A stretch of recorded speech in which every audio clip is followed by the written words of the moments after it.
Hey guys, Tyrant here, and today we're taking a look at the second iteration of the upcoming Summer 2021 balance patch. Starting things out, we've got a fresh set of skins for a whole bunch of different units, so we'll take a look at how those look in game.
Also, the revised commander portraits that were floating around last patch have finally been integrated.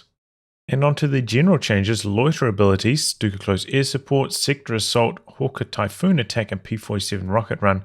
These are all the anti-tank ones, not the anti-infantry ones, so the IL-2s, the Stuka anti-infantry, the one that pins really good, and assault support.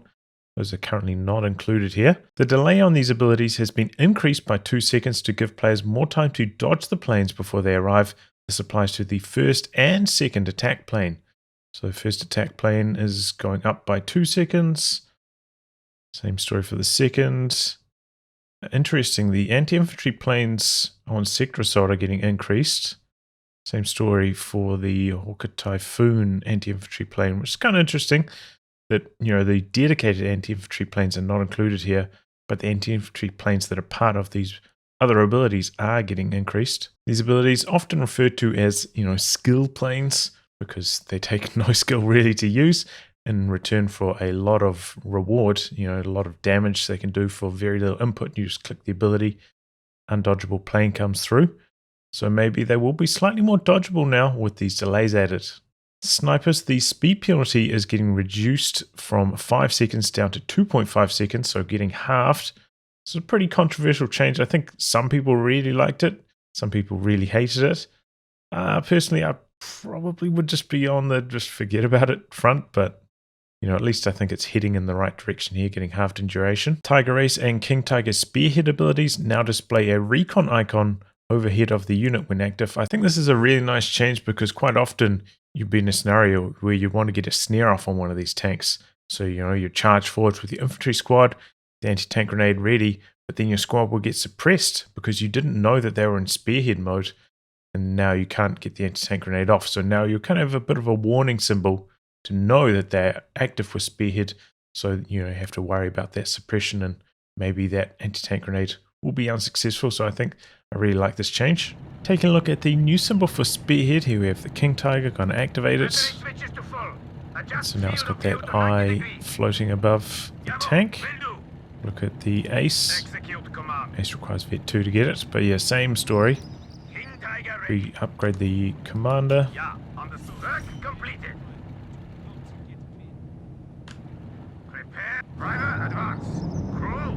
It's a lot of sight.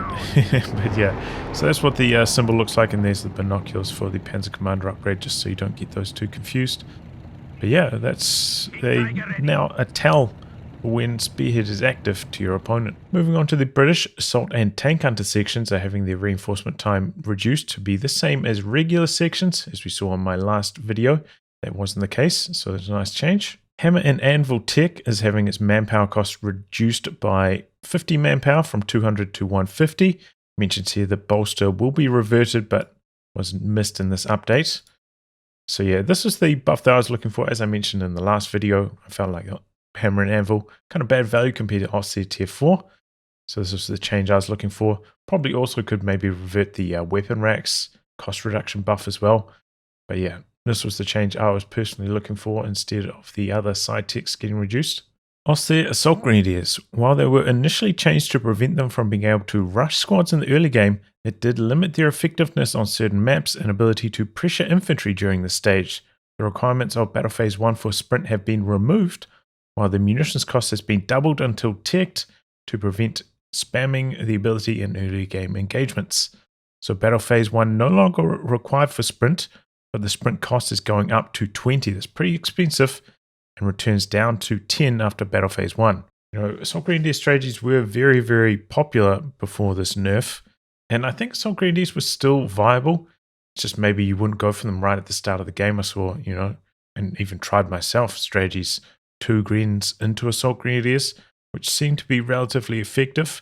But yeah, certainly a big drop-off in Assault Grenadier utilization after that previous nerf. So a partial revert here. Sprint at 20, you're going to have to think twice about spamming it. Sprint, the following change gates sprint behind the ambush camouflage upgrade, forcing investment into a unit before the ability becomes active. Sprint now requires the ambush camouflage to be upgraded before it can be accessed for the following units. Grenadiers and Panzer Grenadiers. You know, I have been playing quite a lot of reinforcement half-track strategies recently with Osir, and having sprint active without the ambush camouflage was kind of one of the only things that made those builds viable. So personally, I'm kind of a little bit sad to see this change happen. I felt like, Jaeger Infantry, that was kind of the outlier commander. Now with the Loiter getting swapped for the Strafe, thought maybe this didn't need to get touched personally. So yeah, I'm a bit sad about this. I feel like my reinforcement half-track strategies now are going to be super struggle street, since I'll have to upgrade the ambush camo, won't be able to upgrade the weapons, won't have that power spike to help fight back, having gone for the weaker light vehicle. Yeah, I'm a bit sad about this, but I can kind of understand it. Soviets, the 120mm mortar is having its auto attack range reduced from 100 to 80 to match other medium artillery pieces such as the infantry support gun and the pack howitzer. Taking a look at the reduced range now on the heavy mortar team, here's the auto fire range and here's the barrage range. So that's where it previously was able to auto fire out to. Now it's reduced by 20, pretty big nerf. We have the infantry support gun, exact same modifier range, exact same barrage range, and then the pack howitzer, exact same modifier range, 20 more range. In the barrage, or was it 10? Mortar crew ready. I think it's 20. Yes, comrade. What I'm kind of curious about though is how long it takes for, these different artillery pieces to fire a shell. And then the time between that shell getting fired and then landing at 80 range. Just going to do some timing tests here, see what the story is. We are attacking.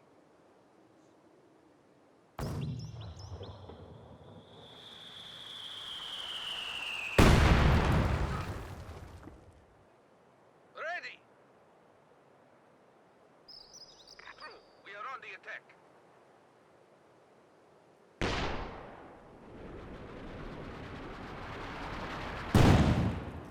Orders received. What do you need? We are attacking.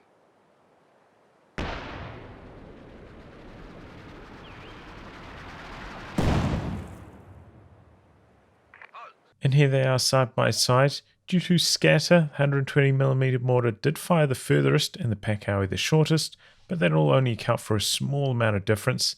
It does look like overall the pack howie performs by far the best in this test, roughly a second faster than the other two.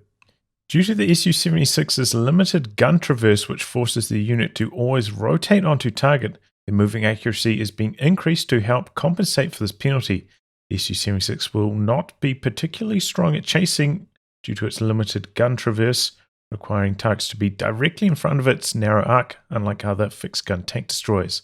So moving accuracy is getting increased. This is a big buff from 0.5 to 0.75.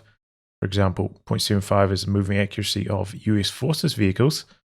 I can kind of understand this. Su-76 I feel like is pretty bad. And as it says, the issue with it at the moment is even if a vehicle is like slightly off to the side, we'll have to rotate and then it'll probably fire during that rotation as the moving accuracy penalty during that rotation. So prone to missing quite a lot of shots.